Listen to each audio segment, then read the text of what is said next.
Part 1. The first tear fell on a rainy evening in a small town in Oregon, where the streets smelled of wet pine and old memories. Emily Carter stood at the bus stop with a single suitcase, her fingers numb from the cold and from the words that still echoed in her mind. "I'm sorry, Emily. We're letting you go." 10 years of loyalty to the publishing house ended with a polite handshake and a cardboard box. The city lights blurred as rain mixed with her tears, and for the first time in her life, she felt truly invisible.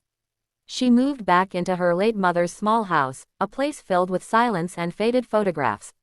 Every corner whispered of warmth that once existed, now replaced by loneliness.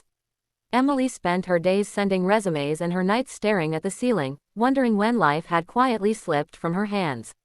Kindness felt like a distant word, something people talked about but rarely practiced when it truly mattered. Across town lived Daniel Brooks, a carpenter who had learned early that pain was a patient teacher. His wife had died 3 years earlier after a long illness, leaving him with a broken heart and a 6-year-old daughter named Lily. Daniel worked with wood because it made sense. Broken things could be repaired if you were gentle and patient enough. Love, however, was something he believed could not be fixed once shattered. Emily and Daniel's worlds collided in the most ordinary way. One morning, Emily walked into a local cafe, clutching her last few dollars. She ordered the cheapest coffee and sat near the window, pretending not to notice the "help wanted" signs she had already applied for and been rejected from. Daniel came in with Lily, who was excitedly telling him about a bird she had seen outside their house. When Daniel realized he'd forgotten his wallet, embarrassment flushed his face. Emily noticed and quietly paid for their order without a word. Daniel tried to protest, but she simply smiled and said, "It's okay. We all forget sometimes." It was a small act, barely noticeable, but it stayed with him the entire day. A week later, Emily returned to the cafe and found Daniel there again. This time, he approached her with 2 coffees. "I wanted to return the kindness," he said softly. They talked, at first about simple things, the weather, Lily's love for drawing, Emily's past work. Slowly, the conversations grew longer, warmer. For the first time in months, Emily laughed without forcing it. Their friendship grew quietly. Daniel fixed a broken step at Emily's house when he noticed it one afternoon, refusing payment. Emily helped Lily with her reading homework and brought homemade soup when Daniel caught the flu. Neither of them spoke of love. Pain still sat between them like an uninvited guest, reminding them of everything they had lost.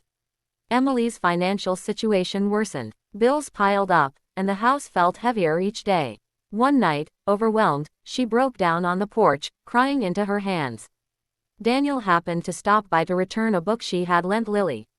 Seeing Emily like that shattered something inside him.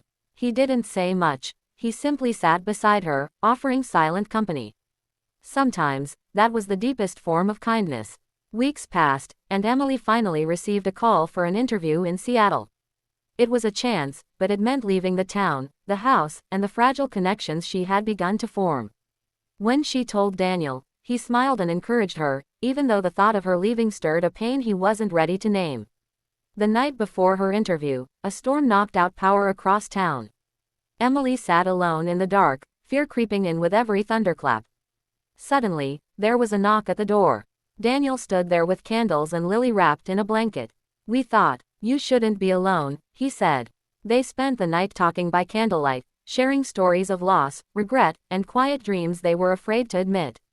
Emily confessed how broken she felt, how useless. Daniel told her about the night he lost his wife and how he still spoke to her when no one was around. Tears flowed freely, but so did understanding. As dawn approached, Emily felt something unfamiliar, hope. Not loud or dramatic, but gentle, like a promise whispered by the morning light.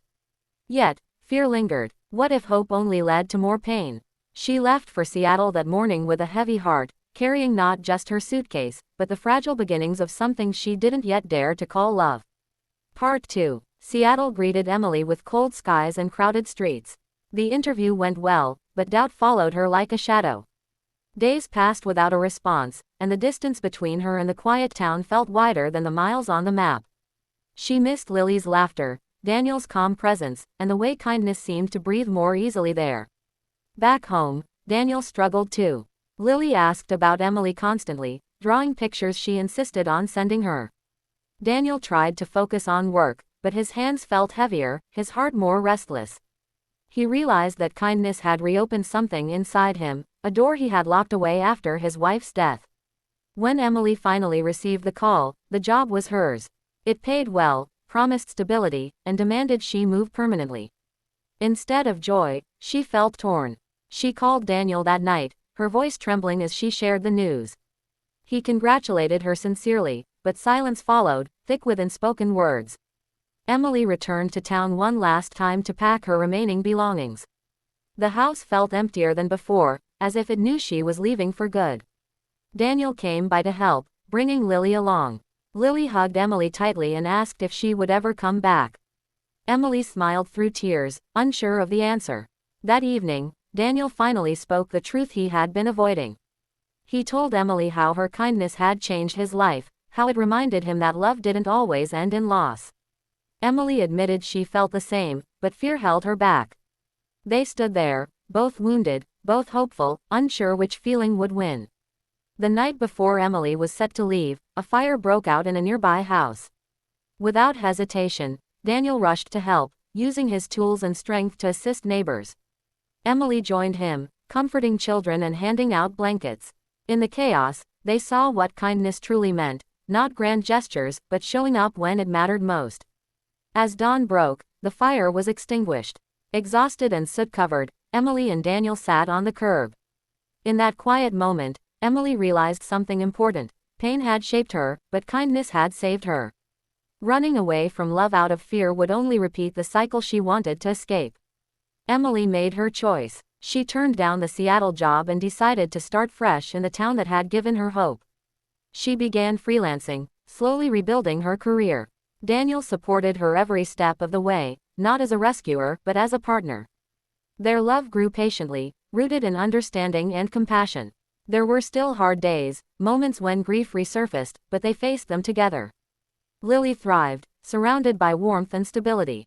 Years later, Emily would often think back to that rainy bus stop and the tears that once felt endless. She understood now that triumph wasn't the absence of pain, but the courage to keep choosing kindness despite it. Their story was not perfect, but it was real, a love born from loss, healed by compassion, and sustained by the quiet power of hope.